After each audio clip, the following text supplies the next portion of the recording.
Hello friends, રિપીલ લર્નિંગમાં હું પિયુષ વસાવા તમારું હાર્દિક સ્વાગત કરું છું.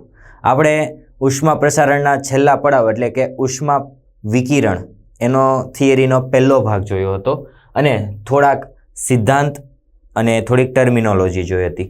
તો આજે એ જ ઉષ્મા વિકિરણ એટલે કે હીટ રેડિયેશનના બીજા ભાગમાં થોડાક નવા ટર્મિનોલોજી સાથે સુસંગત થયા. તો પહેલું જ છે કિર્ચોફનો નિયમ. શું છે કિર્ચોફનો નિયમ? કે દરેક પદાર્થ માટે શોષકતા અને ઉત્સર્જકતાના મૂલ્યો સમાન હોય છે. બરાબર? એટલે A is equal two E. તમને ખ્યાલ છે શોષકતા કોને કહેવાય અને ઉત્સર્જકતા કોને કહેવાય? એટલે જે પદાર્થ સારો શોષક હશે ને એ સારો ઉત્સર્જક પણ કહી શકાય. સારો ઉત્સર્જક પણ કહી શકાય. એવી જ રીતના જે ઓછો શોષક હોય, ઓછો શોષક ધરાવતો પદાર્થ હોય એટલે કે શોષકતા, એટલે જે પદાર્થ ઓછો શોષક હોય એ ઓછો ઉત્સર્જક પણ બને. સમજાય છે? એટલે હું એમ કહેવા માંગુ છું કે ચાલો ને એક એક્ઝામ્પલ લો. તમે થર્મોસ તો જોઈએ જ છે. તો થર્મોસમાં કે મિલ્ટનનો જે તમે બોટલ વાપરતા હશો શાયદ, તો એ બોટલ છે ને થર્મોસ છે, એમાં તમે અંદરની સપાટી જોશો ને તો એ કાચની બનેલી હોય એવું તમને લાગશે. બરાબર? કેમ એવું કરવામાં આવે છે? જેના લીધે એવી સપાટી ઓછી શોષક બને. બરાબર? અંદર તમે ગરમ ચા નાખો છો તો એ ઉષ્માનું ઓછું શોષણ કરે એ સપાટી. બરાબર? હવે ઓછું શોષણ કરે તો ઉત્સર્જન પણ ઓછું કરે, જેના કારણે અંદર ચા ગરમ રહે છે. બરાબર?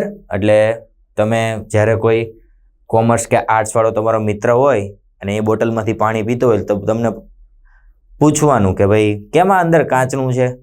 એટલે એમ કહે છે ભાઈ અમને નહીં, તમને સાયન્સ વાળાને ખબર હોય. પણ આપણે ખબર છે, આપણા નિયમ કહી દેવાના કે ભાઈ સાંભળ કે દરેક પદાર્થ માટે શોષકતા અને ઉત્સર્જકતાના મૂલ્યો સમાન હોય છે. બરાબર? આગળનો એક વાત છે. બરાબર? તો આપણે જેમ વાત કરીએ એમ કે જે પદાર્થ સારો શોષક હોય સારો ઉત્સર્જક પણ હશે અને જે પદાર્થ ઓછો શોષક હોય તે ઓછો ઉત્સર્જક હશે. બરાબર? આગળ છે પ્રિવોસ્ટનો વાદ એટલે કે પ્રિવોસ્ટ થિયરી ઓફ હીટ એક્સચેન્જ. શું કહે છે કે પ્રિવોસ્ટના વાદ અનુસાર દરેક પદાર્થ તાપમાન અનુસાર વિકિરણનું ઉત્સર્જન કરે છે. એ તો આપણે જ હમણાં જોયું. દરેક પદાર્થ છે, ગરમ પદાર્થ છે, પોતાનામાંથી ઉષ્મીય વિકિરણનું ઉત્સર્જન કરે છે અને સાથે સાથે બીજા પદાર્થમાંથી ઉત્સર્જિત વિકિરણોનું શોષણ પણ કરે છે. બરાબર? એટલે આ રીતે વિકિરણના ઉષ્મા વિનિમયનો સિદ્ધાંત પણ આને કહેવામાં આવે છે. ઓકે? શું કહેવા માંગે છે કે ધારો કે હું કોઈ ગરમ વ્યક્તિ, જો કે હું ગરમ નથી હો ભાઈ, આપણે સરળ સ્વભાવ છે. હું ધારો કે મારું તાપમાન ખૂબ ગરમ છે તો હું પોતાનામાંથી વિકિરણનું ઉત્સર્જન કરું છું. બરાબર? તો હું સાથે સાથે ઉત્સર્જનની સાથે સાથે આજુબાજુનું પરિસર છે એમાંથી જે ઉષ્મીય વિકિરણો છે એનું શોષણ પણ કરું છું. ઓકે? એટલે હું આજુબાજુના પરિસરમાંથી ઉષ્મીય વિકિરણનું શોષણ પણ કરું છું. બરાબર? એટલે ઉત્સર્જનની સાથે સાથે શોષણની ઘટના પણ થાય છે. આ વાદ ઉપરથી અમુક મુદ્દા થાય છે. શું છે જોવો જરા. કે 0 કેલ્વિન તાપમાન કરતાં વધારે એવા કોઈ પણ તાપમાને, બરાબર, ગમે તે તાપમાન પણ 0 કેલ્વિન ન હોવું જોઈએ, એનાથી વધારે હોવું જોઈએ. તો એવા તાપમાને પદાર્થ છે એ ઉત્સર્જનની સાથે સાથે આજુબાજુનું પરિસર છે એમાંથી આવતા વિકિરણનું શોષણ પણ કરે છે. ઓકે? જેમ મેં હમણાં વાત કરી એમ. તો ધારો કે મારી પાસે કોઈ પદાર્થ છે. હવે તમે કહેશો આવું કેમ? બીજું ઉત્સર્જન થતું હોત તો સમજો કે તમારી પાસે કોઈ પદાર્થ છે, એ પદાર્થ પોતાનામાંથી વિકિરણનું ઉત્સર્જન કર્યા જ કરે છે, ઉષ્મીય વિકિરણનું ઉત્સર્જન ચાલુ જ છે અને જો એ શોષણ ન કરે તો થોડાક સમય પછી એ પદાર્થ તો ખૂબ ઠંડો બની જવો જોઈએ, તો ફ્રીજની જરૂર જ ન રહે. સ્વાભાવિક વાત છે ને? એટલે જ્યારે તાપીય સંતુલન હોય, બંને વચ્ચે જ્યારે તાપીય સંતુલન હોય ત્યારે ઉષ્મા ગુમાવવાનો દર એ ઉષ્મા મેળવવાના દર બંને સમાન બને છે. બરાબર? જ્યારે તાપીય સંતુલન સ્થપાય, અત્યારે આપણે બધા તાપીય સંતુલનમાં છીએ. બરાબર. તો તાપીય સંતુલન સ્થપાય ત્યારે ઉષ્મા ગુમાવવાનો દર ઇઝ ઇક્વલ ટુ ઉષ્મા મેળવવાનો દર થાય. બરાબર. અને તો જ આપણે આ શક્ય બને છે. નહીતર તો શું થાત કે હું ખાલી ઉત્સર્જન જ કર્યા કરું છું મારામાંથી ઉષ્મીય વિકિરણોનું, તો થોડાક સમય પછી હું તો ખૂબ ઠંડો બની જાઉં, તો પછી ફ્રીજની જરૂર જ ન રહે. એટલે હું ઉત્સર્જન તો કરું જ છું મારા વિકિરણોનું. જો હું ગરમ પદાર્થ હોય તો મારામાંથી વિકિરણોનું ઉત્સર્જન તો કરું જ છું, સાથે સાથે હું શોષણ પણ કરું છું આજુબાજુના પરિસરમાંથી ઉષ્મીય વિકિરણોનું. ઓકે, એટલે સ્વાભાવિક છે કે તમે આ ઘણી ઘટનાઓ જોઈ જ હશે. હવે દર સેકન્ડે ઉત્સર્જાતી વિકિરણ ઉર્જાનું પ્રમાણ એ સપાટીના પ્રકાર અને એના સપાટીનું ક્ષેત્રફળ અને તાપમાન ઉપર આધાર રાખે છે. બરાબર, કે ભાઈ કેવી સપાટી છે, કયા મટીરિયલની છે અને કેટલું તાપમાન પર રહેલી છે. એટલે કે વિકિરણ ઉર્જાના પ્રમાણ ઉપર આજુબાજુના પરિસરમાં રાખેલ અન્ય પદાર્થની હાજરીની અસર થતી નથી. બરાબર, કે કોઈ પદાર્થ છે, ગરમ પદાર્થ, પોતાનામાંથી ઉષ્મીય વિકિરણ કરતો હોય તો એની બાજુમાં શું પડેલું છે એના પર એની આને નિસ્બત નથી. એ તો માત્ર ને માત્ર આજુબાજુના પરિસર અને આ પદાર્થ, ગરમ પદાર્થ અને પરિસર વચ્ચે જે વિનિમય થાય છે એના પર જ આધાર રાખે છે. અને પદાર્થના તાપમાનમાં નોંધાતો વધારો કે ઘટાડો આવા વિકિરણ ઉર્જાના વિનિમયને લીધે જ જોવા મળે છે. બરાબર, જો ઉત્સર્જન દર વધારે તો સમજો કે મારામાંથી ઉત્સર્જન દર વધ્યા જ કરે તો પદાર્થનું તાપમાન ઘટે છે, એટલે કે પદાર્થ ઠંડો પડે છે. બરાબર, અને જો શોષણ દર વધી જાય, તમને ખ્યાલ છે કે શોષણ દર, આજુબાજુના પરિસરમાંથી હું ઉષ્માનું વધારે પ્રમાણમાં શોષણ કરું તો શું થશે કે તાપમાનમાં વધારો થશે. તો તાપમાન વધે, તાપમાન વધવાને કારણે પદાર્થ ગરમ થાય.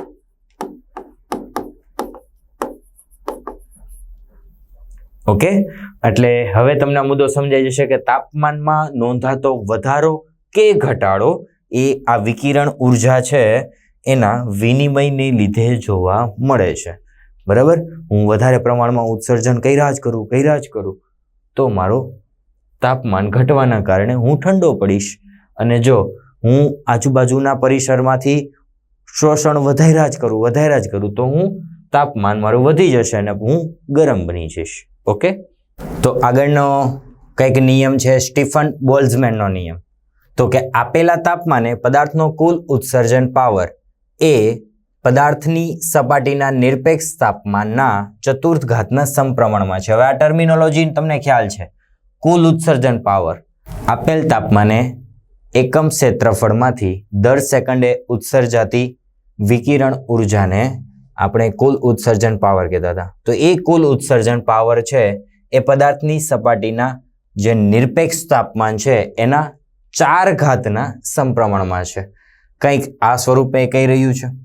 આ શું છે? ઈ કુલ ઉત્સર્જન પાવર અને નિરપેક્ષ તાપમાનની ચતુર્ઘાત એટલે T4. બરાબર છે. આ પ્રાયોગિક રીતે સાબિત થયેલ છે.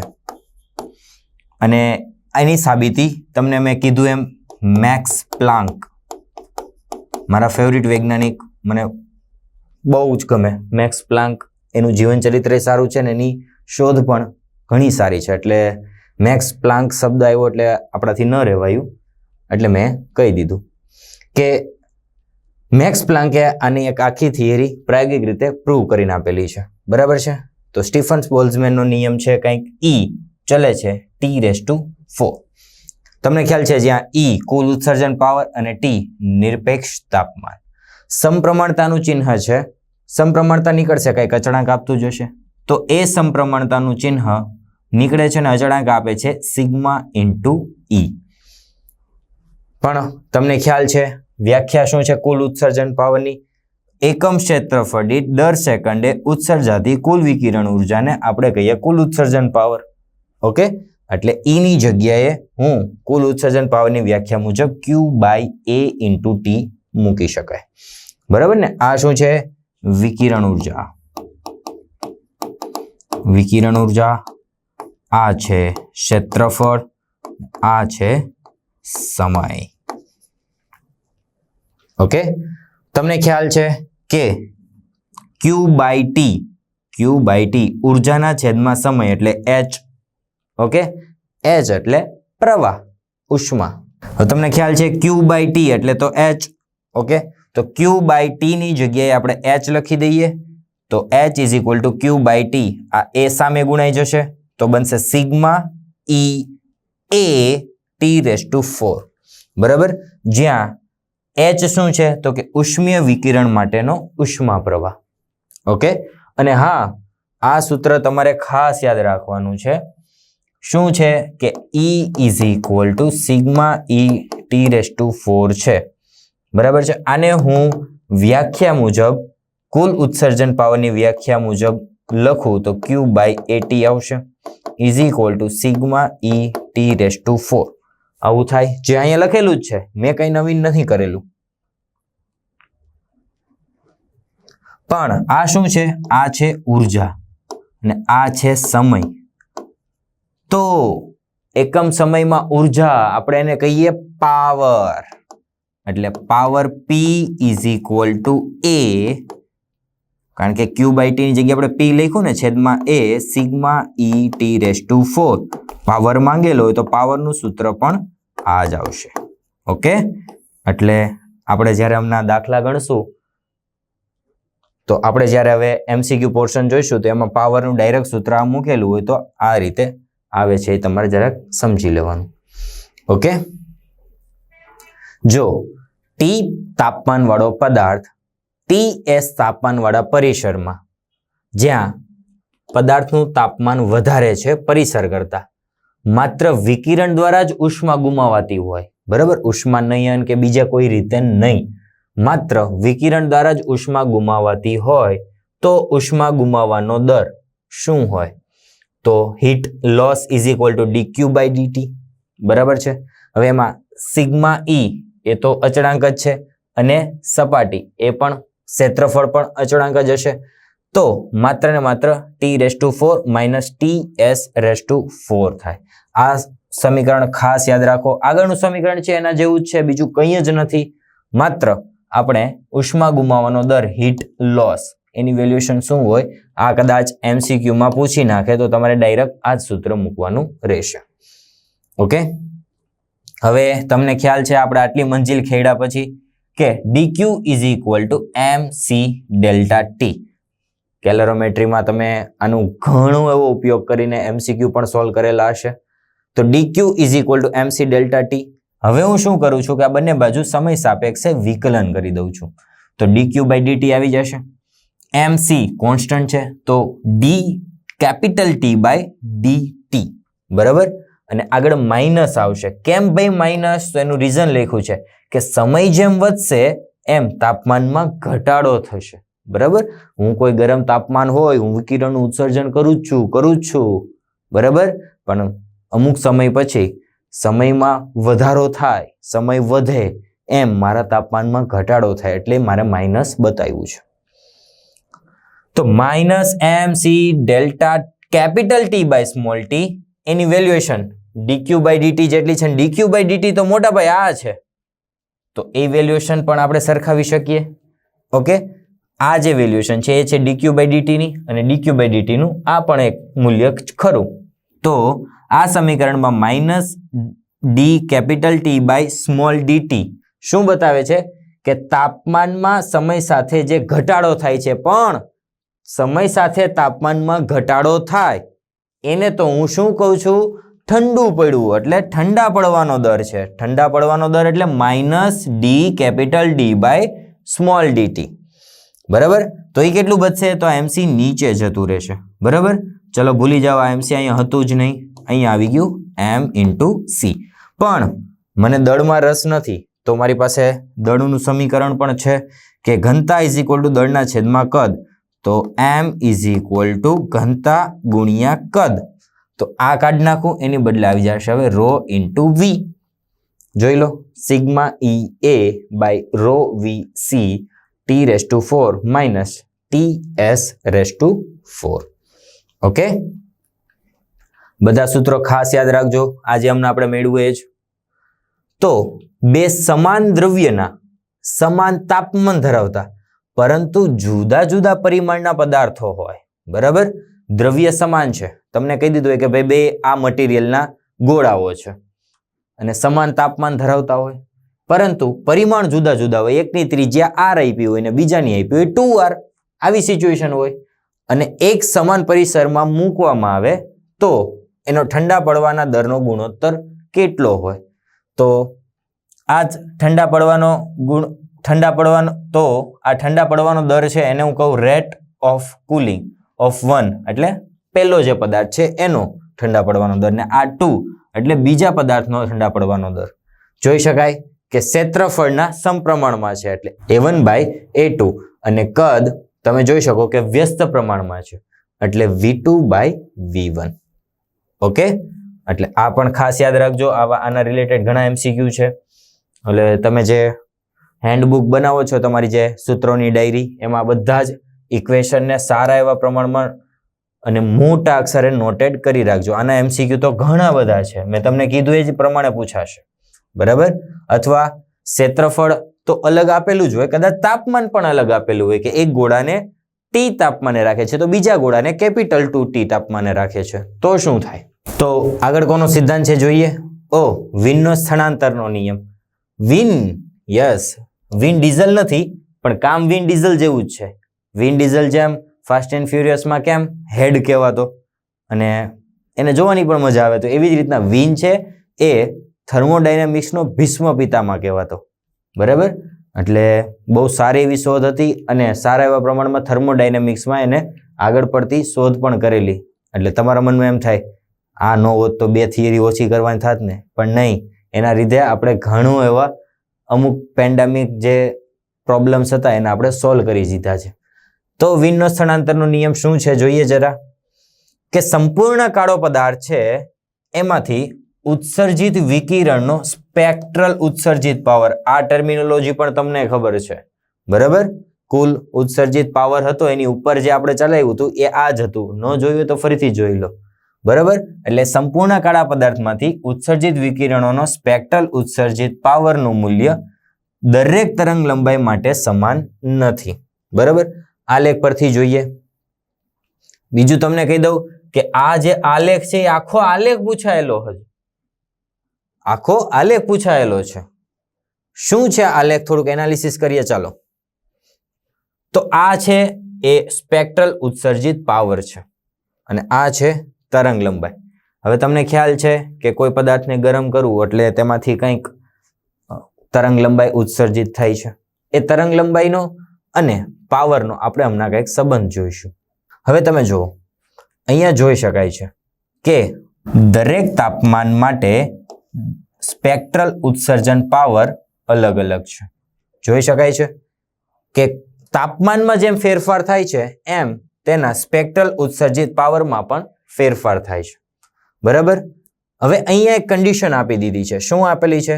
કે T1 એ ઓછા તાપમાને છે, T2 કંઈક એનાથી વધારે તાપમાનમાં છે અને T3 એ સૌથી ઊંચા તાપમાને છે. ટૂંકમાં 3 આપને તાપમાન આપી દીધેલા છે, જેમાં T1 ઓછું અને T3 વધારે તાપમાન ધરાવે છે અને T2 એ T3 કરતા ઓછું પરંતુ T1 કરતા વધારે તાપમાન ધરાવે છે.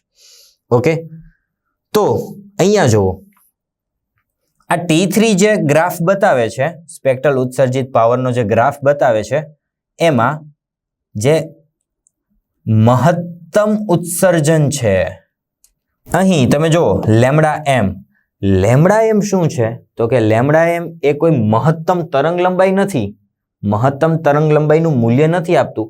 એ એવા તરંગ લંબાઈનું મૂલ્ય આપે છે કે એ તરંગ લંબાઈએ એનો સ્પેક્ટ્રલ ઉત્સર્જિત પાવર મહત્તમ છે. જો આ સિચ્યુએશન છે T3 તાપમાન વાળી, તેમાં જો કે અહીંથી સ્પેક્ટ્રલ ઉત્સર્જિત પાવર વધે છે વધે છે વધે છે. આ સિચ્યુએશન આવી ત્યારે એનો ઉત્સર્જિત પાવર મહત્તમ હતો, તો ત્યારે જે વેલ્યુએશન આવે લેમ્ડાની એને કીધું લેમ્ડા એમ. લેમ્ડા એમ એટલે લેમ્ડા મેક્સિમમ જ છે, પણ એ તરંગ લંબાઈનું મહત્તમ મૂલ્ય નથી. એ એવી તરંગ લંબાઈ છે કે એ તરંગ લંબાઈએ સ્પેક્ટ્રલ ઉત્સર્જિત પાવરનું મૂલ્ય મહત્તમ મળે છે. ઓકે, જ્યારે આ બધામાં જો વધતું હતું અહીંયા વધ્યું, પછી આનાથી આગળનું વધ્યું, પછી ઘટાડો થયો. બરાબર, તો એવી રીતના T2 તાપમાને જે સ્પેક્ટ્રલ ઉત્સર્જિત પાવરનો ગ્રાફ મળે છે એનું મહત્તમ મૂલ્ય ક્યાંક અહીંયા છે.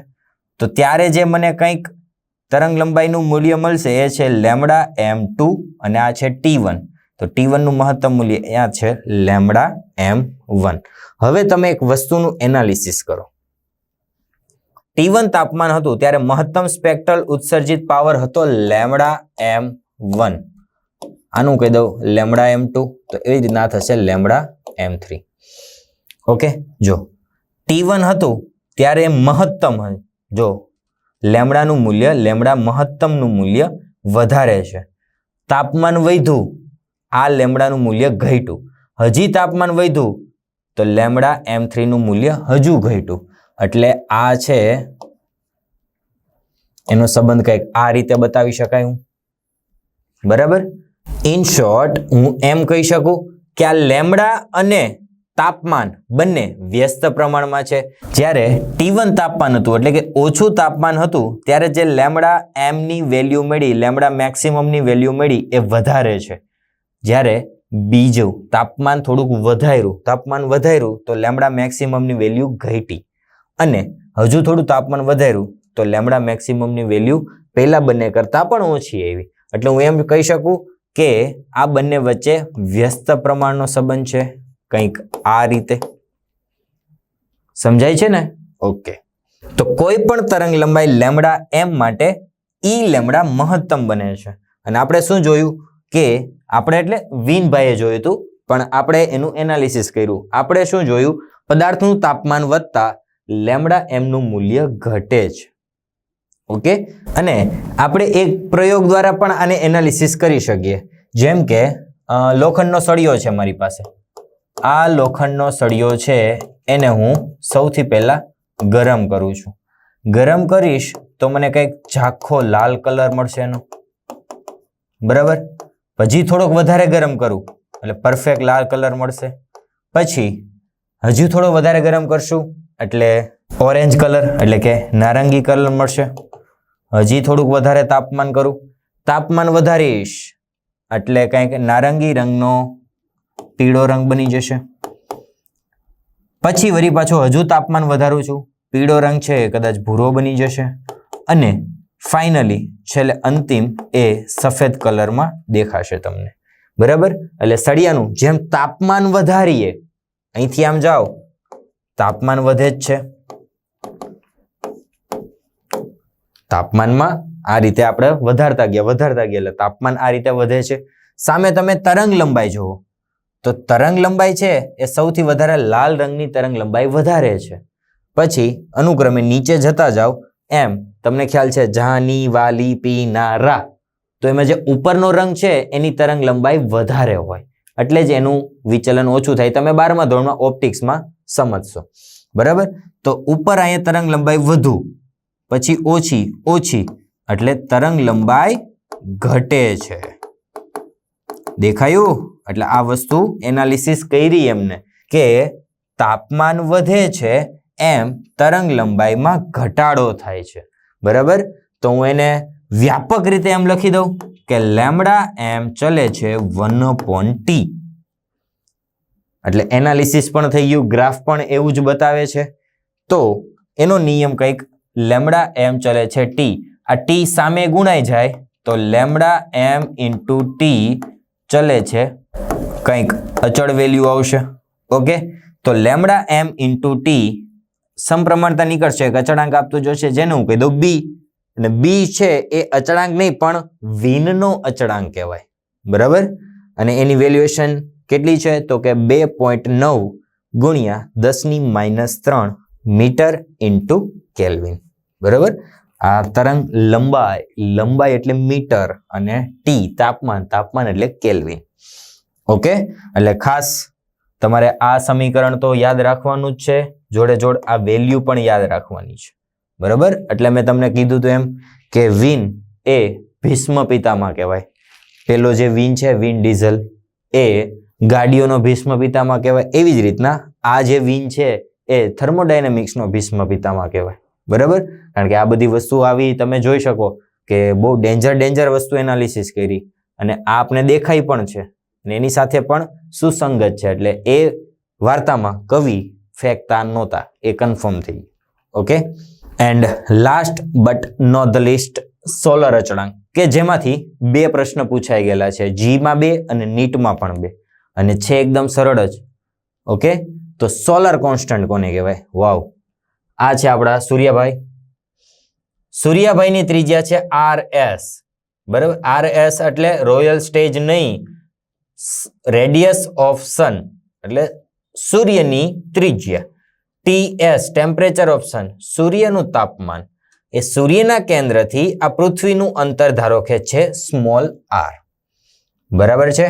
ચાલો, તો સૂર્ય અને પૃથ્વી વચ્ચેના સરેરાશ અંતરે પૃથ્વીની સપાટી પર, આ પૃથ્વીની સપાટી છે, પૃથ્વીની સપાટી પર વાતાવરણની અનુપસ્થિતિમાં એકમ ક્ષેત્રફળ દીઠ લંબરૂપે એકમ સમયમાં આપાત થતી સૌર ઉર્જાને, બરાબર, આવું તમને આગળ સાંભળવા જ મળ્યું હશે ક્યાંક વ્યાખ્યામાં, એકમ ક્ષેત્રફળ દીઠ લંબરૂપે એકમ સમયમાં આપાત થતી ઉર્જા નહીં પણ સૌર ઉર્જા હોય. તમને ખ્યાલ છે હમણાં જ આ વ્યાખ્યામાં હું બોલેલો Q/A/T, એવું જ છે, પણ એમાં જે વિકિરણની ઉર્જા હતી નહીં, આમાં આવશે સૌર ઉર્જા. બરાબર, તો એ સૌર ઉર્જા હોય તો એકમ ક્ષેત્રફળ દીઠ લંબરૂપે એકમ સમયમાં આપાત થતી સૌર ઉર્જાને કહેવાશે સોલર અચળાંક.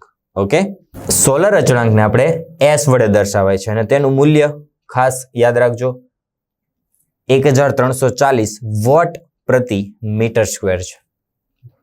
ઓકે, જો સૂર્યની ત્રિજ્યા RS અને તે બંને વચ્ચેનું પૃથ્વી અને સૂર્ય વચ્ચેનું સરેરાશ અંતર સ્મોલ r હોય તો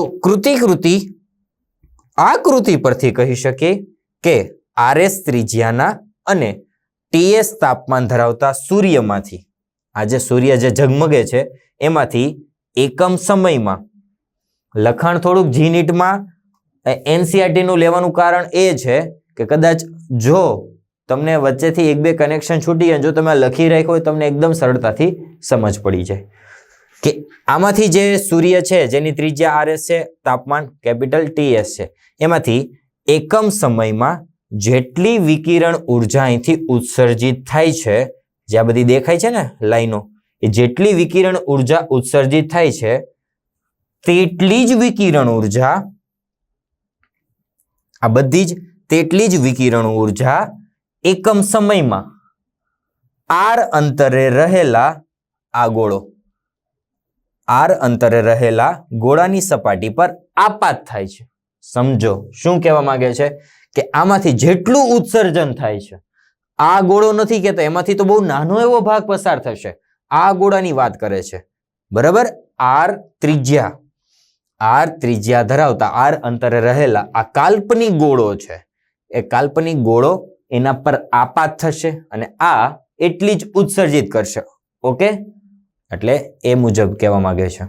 તો r અંતરે જે આ કાલ્પનિક ગોળો છે એમાં આપાત થતો પાવર, હમણાં જ મેં તમને કીધું કે આ સમીકરણ યાદ રાખજો, આગળ જતા ઉપયોગી આવશે. P = sigma A × E/T/S⁴. બરાબર ને? આપણે ક્યાંથી લખ્યું? સ્ટીફન બોલ્ટ્ઝમેનના રૂલ્સ પરથી. જ્યાં A શું છે? તો A શું છે? એ સૂર્યની સપાટીનું ક્ષેત્રફળ છે અને સૂર્ય, તમને કીધું એમ કે સૂર્ય છે એક પ્રકારનો કાળો પદાર્થ જ છે, કારણ કે શક્ય એવી બધી જ તરંગ લંબાઈનું ઉત્સર્જન કરે છે, એટલે એ એક પ્રકારનો કાળો પદાર્થ જ છે અને કાળા પદાર્થ માટે E ઉત્સર્જકતાનું મૂલ્ય છે 1. તો હવે અહીંયા E = 1 મૂકી દઈએ અને આ સૂર્યની સપાટીનું ક્ષેત્રફળ છે, તો P = સિગ્મા A, E તો નીકળી ગયો, TS⁴. ઓકે, પણ આ શું છે? એ છે સૂર્યની સપાટીનું ક્ષેત્રફળ. સૂર્ય એક પ્રકારનો ગોળો છે ને એનું ક્ષેત્રફળ, એટલે ગોળાનું ક્ષેત્રફળ આવે 4πr², પણ સૂર્યની ત્રિજ્યા કેટલી છે? RS, તો આવશે 4πrs². ઓકે, એટલે આટલા સુધી આપણે કમ્પ્લીટ ખ્યાલ આવી જ ગયો હશે.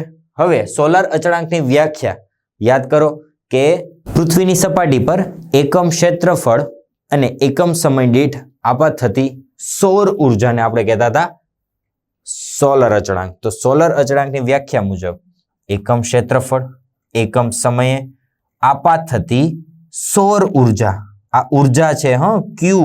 ક્યુ એ કોઈ બીજો નોટેશન નથી, એક પ્રકારની ઉર્જા જ બતાવે છે.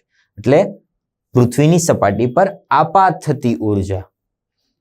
ઓકે, તો આપાત થતી ઉર્જા એકમ ક્ષેત્રફળ ને એકમ સમય. ઓકે, અને મેં તમને પહેલા જ કીધું એમ આ શું છે? સૌર ઉર્જા. ઉર્જા અને આ છે સમય. ઉર્જાના છેદમાં સમય એટલે કે પાવર. તો આપાત પાવર છેદમાં એ રહેશે બાકી. ઓકે, તો આ આર ત્રિજ્યા છે. આર ત્રિજ્યાના સમગ્ર ગોળીય ક્ષેત્રફળ પર આપાત થતો પાવર કેટલો હશે?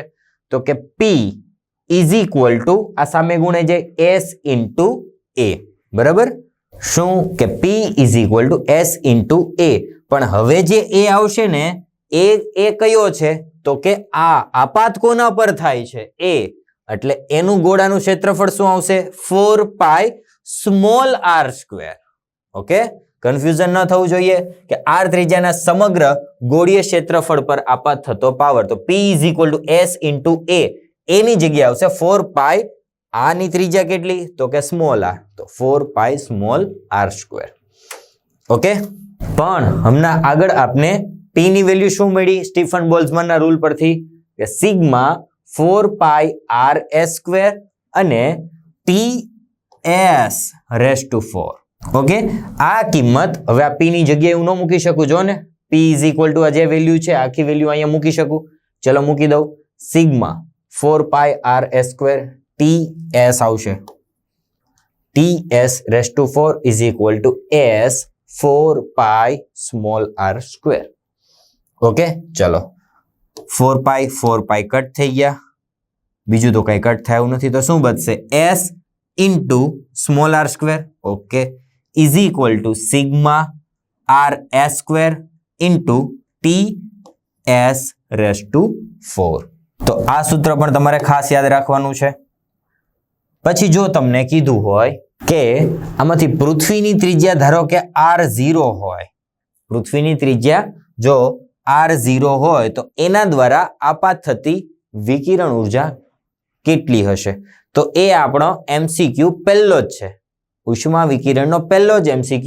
અહીંથી આપણે આગળ કન્ટિન્યુ કરશું એટલે તમે થિયરી જોઈ લીધી એટલે MCQ માં એ તમારો MCQ પણ કમ્પ્લીટ થઈ જાય અને આ થિયરી પણ કમ્પ્લીટ થઈ જાય. ઓકે, એટલે આગળ શું આવશે? ધારો કે ઉત્સર્જિત પ્રકાશની પાવર તો આપણે મેળવી લીધો. તો હવે R0 ત્રિજ્યા ધરાવતી પૃથ્વી એ કેટલો પાવર મેળવશે એ આપણે MCQ પહેલામાં જોઈશું. ઓકે, અને આ સૂત્ર પરથી TS રેઝ ટુ 4 એને હું કરતા બનાવું તો ચાલો જલ્દી કરો. TS રેઝ ટુ 4 એટલે S into r square by sigma into r s square. Okay, ચલો 4 મજા નથી આવતી, આખાની 1/4 ઘાત આવશે. એટલે TS ઇઝ ઇક્વલ ટુ તમને મળશે 5739 કેલ્વિન. બરાબર? એટલે તમને બધા કહે ને કે સૂર્યનું તાપમાન તમે ફિઝિક્સ વાળા કઈ રીતે માપી આવ્યા? ત્યાં કે શું ટેમ્પરેચરનું કઈ થર્મોમીટર લઈને ગયા હતા? તો તમારે કહેવાનું નહીં, ચમન જો આ રીતે આવે. અને એ બધું કોને આભારી છે? સ્ટીફન અને બોલ્ટ્ઝમેન. સ્ટીફન અને બોલ્ટ્ઝમેને તો ખાલી એનાલિસિસ કરીને સિદ્ધાંત આપી દીધો હતો, પણ એની સાબિતી કોને આપી? Yes, Max Planck. અને પ્લાન્ક એટલે તો હું કહું છું મારા ફેવરિટ છે. ઓકે, તો આ રીતે સૂર્યની સપાટીનું તાપમાન પણ થર્મોડાયનેમિક્સની મદદથી મેળવી શકાય.